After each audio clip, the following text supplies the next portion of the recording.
vedare tinokuchingamidzai zvekare kune chimwe chirongwa pano paZim Facebook Secrets and Confessions. Tadzoka zvekare nemamwe mamessages. Hei zvakangoma hazvo vedu we. Regedzai tibva tapinda mumamessages edu atadzoka takakubatirai. Message yedu yekutanga yakamira sekudai so. Hanzi makadi zvenyu mukomana Ash. Ndinokumbirawo kuti munge muchindiposterawo nyaya yangu makavikawo chitupa changu. Yangu nyaya zvakaitika ndezvekuti mainge muri mugore ra 2000 ndipo patakatanga kuluza our first sister. Mukoma takangoti tati raramei kwezvimakore zvishomanana, then ndokubva tazoluza zvekare, but this was my cousin sister, mwana wekwabamunini.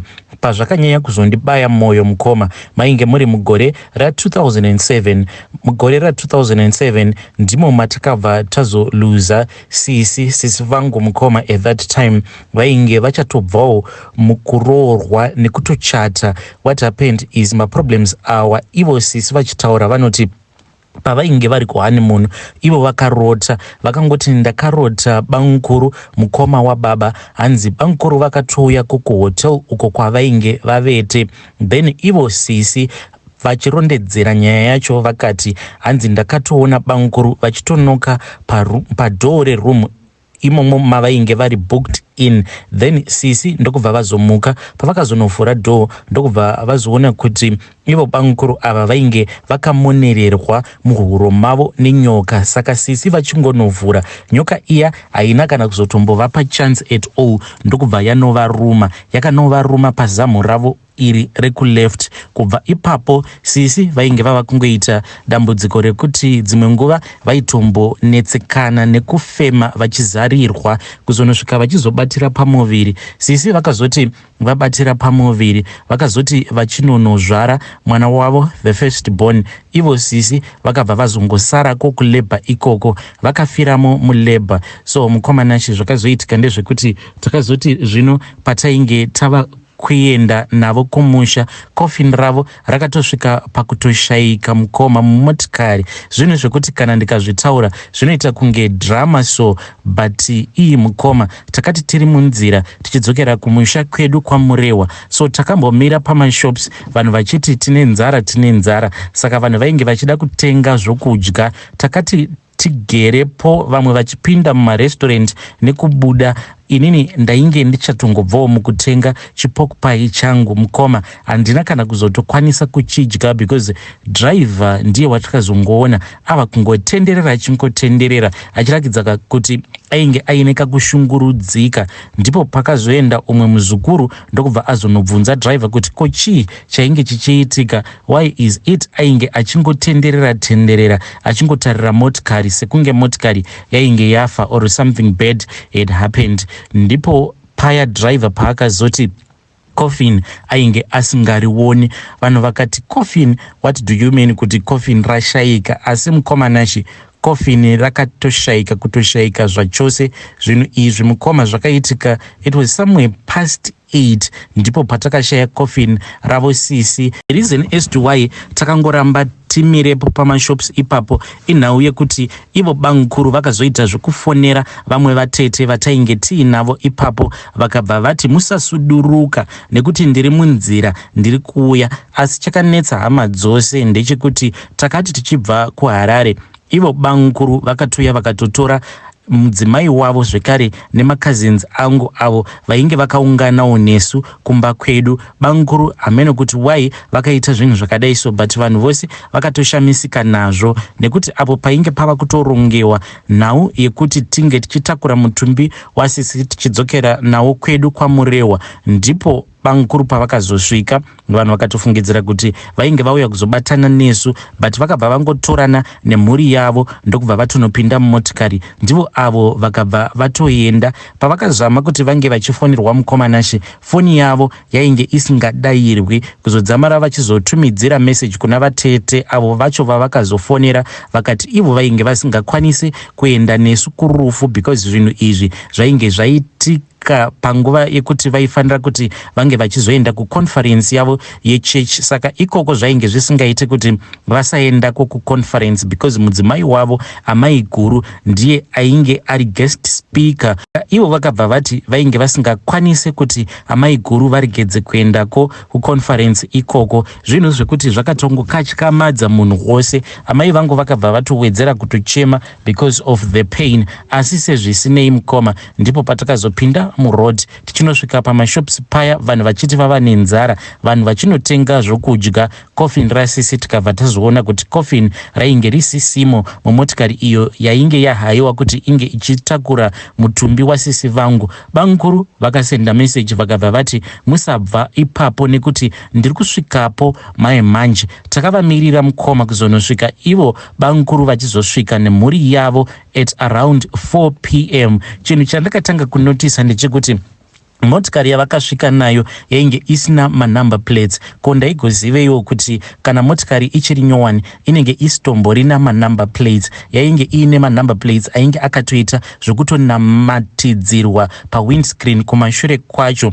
So mukoma ivo bankuru takazotonzwa kuti the reason as to why vainge vasingadi kuenda nesu inhau yekuti vainge vakamirira motikari yavo iyo yavainge vakaimporta ichibva kuUK, saka yainge yanonoka kusvika, ndokusaka vainge vasingadi kufambidzana nesu. Motikari iyi pavakazoenda vachinoitora ndipo pavakabva vazofungawo rwendo rwekuti vange vachiuyawo kumusha kuzotibatsirawo kuchema sisi vangu ava vainge vashayika. Zvakazoitika mukomanachi ndezvekuti bankuru ava vakangoti vachingosvika ndokubva vangobvunza zviya zvenhema, but muchitoona kutoti munhu uyu zvaainge achiita zvainge zviri very suspicious. Bankuru vakazongoenda pamotikari iya yainge yakatakura chitunha chaSisi. Bankuru vakangoendapo pamotikari iya yainge yakatakura Coffin raSisi. Coffin raSisi mukoma out of nowhere rakabva rangoapia. Takazoti tava kumusha, Coffin raSisi rakadonha mukoma because rainge rakagadzikwa kuseri kwedoor tiri mukitchen, but rakadonha. This was 2 times Coffin raSisi richidonha. Mangwana acho makuseni nemashora ose awa ainge aitika pakabva pazova nemakakatanwa because dzimwe hama dzedu dzainge dziri kumusha dzakabva dzazoti Sisi vaisafanira kuti vange vachivigwa pasati pasvika imwe n'anga iyo yainge ichinzi yainge yadanwa naSabhuku. Saka ivo amai vakabva vazoti kana kuri kunzi mukadana n'anga yenyu ikangouya ikangobata Coffin remwana wangu, zivai kuti inini pano ndava kutobva, muchasara muchizvidyira zvekare nekuviga muri moga mwana wangu. Saka hama idzo dzainge dziri kumusha dzababa dzakabva dzati sezvo imimi mati muri maKristu chiregedzai tinge tichingomuviga mwana uyo tisina kubvunzira. Manachi takazoti tapedza kuviga Sisi, takazoti tichibvako kumakuva ndokubva tazosangana nezvimwe zvivana zvivazukuru izvo zvainge zvasara kumba, zvakauya zvichimhanya zvichiti izvo zvainge zvaona Sisi vangu. Hanzi Sisi vainge vakatogara kubackseat mumotikari yabankuru. Munhu wese mukoma akabva ati speed tichimhanya tichidzokera kumusha. But takazoti tasvika pamotikari iya yabankuru mainge musitomborina kana munhu ainge arimo. Ivo bankuru vakapopota sei? Vakapopota mukomanashi vakabva vati ndo zvinonetsera vanhu varombo havanzwisisi. Kana ukagara wazviitira chinhu chako muupenyu, varombo chavanotanga kufunga ndechekuti iwewe waromba. Hakuna kuromba kwandakaita ini, asi mari yangu ndiyo inondishandira, mari yandinoshanda neziya rangu. Vakatuka baba naamai vangu ndokubva vazodana mudzimai wavo nevana, ndipo paya pavakabva vatoenda. That was the last time that I ever set my eyes on this uncle of mine. Pari zvino ivo bankuru ava vagereko kuChina ikoko nemudzimai wavo, zvekare ne1 of my cousin sisters, but umwe wacho pari zvino ariko kuUK ikoko. Vatombotioni zvachose. Kubva ipapo mukoma kune imwe nyoka inotenderera mumhuri. Nyoka iyi mukoma patakazodzokera kuHarare, baba vangu vainge vachitoshanda, taitogarawo pacompany house. Ivo baba vaitoshandisa company car. Vakazongoti vachingonodzokera kubasa, baba vakabva vatorerwa that company car vachinzi vainge vauraya company car iyoyo. Then with time ndipo patakabva tazonzi taifanira kuti tinge tichibva pacompany house, and takabviswa zviri very smart because painge pachinzi pari kuda kuitwa marenovations. Then the house was supposed to look more modern, but mukoma look more modern iya kwainge kuri kutodzingwa, ndokutodzingwa kwatakazotoitwa pacompany house ipapo apo painge pachishanda baba mukoma. Takabva mukugara mu8 roomed house tikazonopinda mu2 roomed house, zvinhu zvainge zvakaoma mukoma. I still remember kuti there was this other early morning patainge tichifanira kuenda kuchikoro, saka inini ndini ndaimukira makuseni ndobva ndadziisirawo vamwe vanenge navangu mvura. Taishandisa prama stove mukoma. On that day prama stove yainge isina parafini, so I had to go outside. Ndakangoti ndichingobuda mumba mukoma ndakabva ndapotsa ndarumwa nenyoka, ndakangonzwa kushinyira so pastube, ndokubva ndazojamba mushure mekunge ndaona kuti yainge iri nyoka yainge yakatogadzirira kuti inge ichinditema.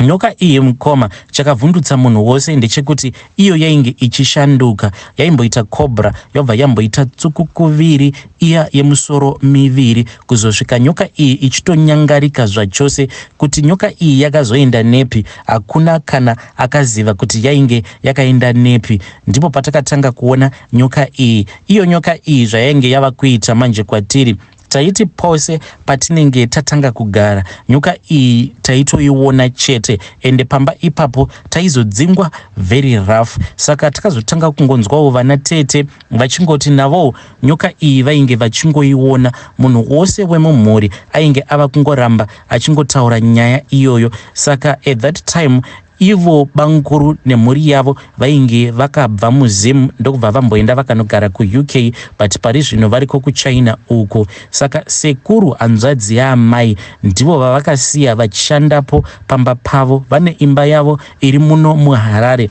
Saka sekuru ava mukoma vachizonosvika pakunofa vaingogara vachingotaura nyaya imwe yekuti yaitotivhundutsa, vachiti ivo vaiona sisi vangu. Hanzi sisi vangu vaitovaona vachisuka maplates. Izvi zvaiitika usiku. Sekuru mukoma vakazotofa vasingagoni kutaura, vakatozvarwa vari munhu ainge atori normal, but vakazofa vatova chimumumu vasingakwanise kutaura. But izvi zvakatangira ipapo pavakatanga kutaura kuti kunoko ndiri kupota ndichiona muzukuru wangu, kuzonosvika vachizouya kumba kwedu vachiudza mama kuti ndinotomuona usiku anotomuka obva atanga kutosuka maplates, vachitotaura mamovements ose awo avainge vachinzwa. Kubva ipapo then ndipo pavakabva vazotanga kurwara. Vakazoti vatanga kurwara mukoma ndokubva vazoita chimumumu zvekuti vainge vava kusatombokwanisa kana kutaura kana kuita sei, ndokubva vazoshayika. Pari zvino mukomanazve mhuri yekwedu, ndingangoti dzinza rekwedu, wose anofa mudzinza rekwedu anototi ange achitorwara nechirwere chemwoyo. Izvi hazvina kuitika kuna sisi vangu chete, wose anofa mudzinza rekwedu anotongorwara nemwoyo. Ndinorangarira kuti vamwe vatete vainge vaine mwana wavo mukomana, so mwana wavo uyu mukomana at that time paakazoshayika, I think kuti ainge ava somewhere kuma 19 years old, ndipo paakazoshayika. One day mukoma akangokolapsa ari kuchikoro, aitodzidza paboys high, then ndokubva azosengwa neambulance akabva azoendeswa kuchipatara. Takazoti taenda kunomuona, ndipo patakazonzwa vatete vava kuchema, ndivo vainge vadanwa kuma offices evamwe doctor.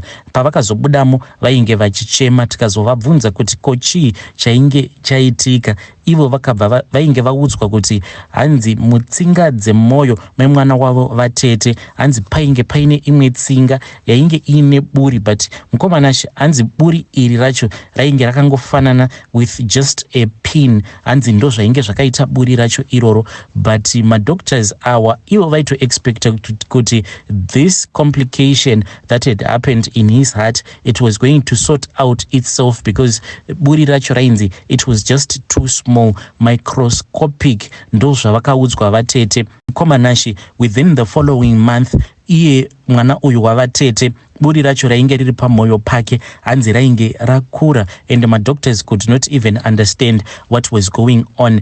Paakazonzi aifanira kuti ange achizoiswa chipacemaker ndipo paakabva azoshaika, akatoshaika vainge vari busy vachimuoperator. He died during surgery achida kuiswa chinonzi chipacemaker, ndokubva ashaika. Kubva ipapo mukomanashi wose anongofa mumhuri kudzinza rekwedu anototi ange achitongofa nechirwere chemwoyo. Zvinotongotanga so funny. So kunyange inini mukoma nditori nedambudziko rekuti sometimes ndinoti kana ndikavhunduka mukoma ndinotomboti ndinge ndichigara pasi, because ndinenge ndava kunzwa kuti ndinenge ndisisina kana simba. Ndinotanga kubvunda ndichiona chiutsi kumberi kwangu, zvezvo zvekutonzwa kuti mwoyo wangu watombomira kupomba ropa. I feel so much light-headedness. Then kana zvikadaro paya pandinozogara pasi ndo pandozotanga kuregaina my strength. I am afraid kuti neniwo mukomanashi ndinenge ndatovawo nechirwere icho chichi chemwoyo. Ivedare ndo message iyo yandakatumidzirwa ichibva kuna vahanzvadzi vedu. Hanzi ndine dambudziko rekuti ndinopota ndichivhunduka, kana ndikavhunduka so ndinobva ndapera simba. Apa kumhuri kwedu wose afa, anongonzi afa nechirwere chemwoyo. Regedzai tibva taenda panyedu inotevera. Nyedu inotevera yakamira sekudai so. Hanzi makadai zvenyu mukomanashi, ndinokumbirawo kuti munge muchindiposterawo nyaya yangu makavikawo chitupa changu.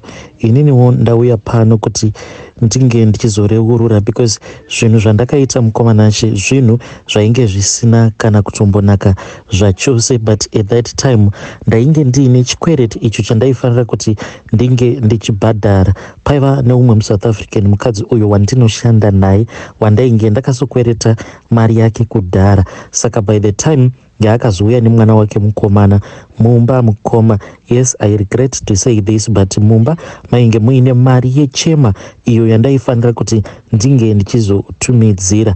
Kulocation kuno kwatinogara zvatinoita ndezvekuti kana uri wekuzimu kana ukafirwa, umwe neumwe anofanira kuti ange achizocontributa something. Saka mari yakati yacontributiwa, inini semunhu akavimbika ndikabva ndazopiwa mari iya, ndini ndaifanira kuti ndinge ndichizotumidzira umwe sawira wangu uyo ainge akabva mukufirwa naamai vake. Painge patori nemari yainge yakati kuti yainge yakawanda. So mukoma ndainge ndasiya mari iyi kumba, ndikabva ndazoti mangwana sezvo iri weekend ndipo pandichazopinda mutown ndobva ndanotumidzira mari iyi, since yainge iri Friday.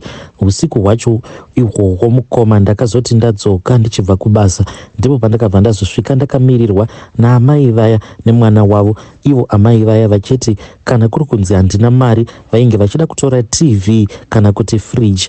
Mukoma ndakabva ndati zvino pano ndoita sei? Ndakabva ndazotora mari iya iyo yainge iri mumba, yainge iri mari yechema yandaifanira kutumidzira sawira wangu. Mukoma ndakangotora mari iya ndokubva ndabhadhara vanhu vaya vandainge ndichikwereta. Mangwana acho makuseni ndainge ndatogadzirisa mabhuku kudhara, ndakabva ndakanzura mazita evamwe avo vainge vakabvisa mari dzavo dzechema, ndichiitira kuti mari dzacho dzinge dzichienderana nemazita avo ainge akanyorwa pachema. Pachema iyi mukoma ndakatora mari iyo yainge ichikwana kuita 1800 rands, ndo yandakatora ndikabva ndapa amai vaya ndainge ndichivakwereta 1200. 600 ndiyo yandakabva ndazoshandisa ndichiti panapa ndava kutongotengawo kagrosari kuitira kuti mwedzi paunozopera ndinge ndichizorekedza kutenga grosari. Ndobva ndatumidzira uyu shamwari yangu mari kumusha, asi month yakazoti ichinosvika ndainge ndatovawo nehumwe urongwa. Handina kuzodzorera mari iya kusvika pari zvino. Mari iyi handisati ndaidzorera, saka handizivi kuti zvinhu zvekuti is it necessary kuti shamwari yangu ndinge ndichimuzivisa kuti paya pakafa amai vako ndakangotorawo mari pamari iyo yandakabatiswa yechema, kana kuti ndongosiyana nazvo since iye mufi akatovigwa akatoitirwa manyaradzo. Hei vedare ndo message iyo yandakatumidzirwa ichibva kuna vahanzvadzi vedu. Hanzi ndodii, ndoudza shamwari yangu here kana kuti ndongosiyana nazvo since amai vake vakatovigwa vakatoitirwa manyaradzo, ndongosiyana nazvo here? Hei, kudya mari yechema ndozvivindi manjika izvi. But please ngatizamei kutaura navo mucomment section.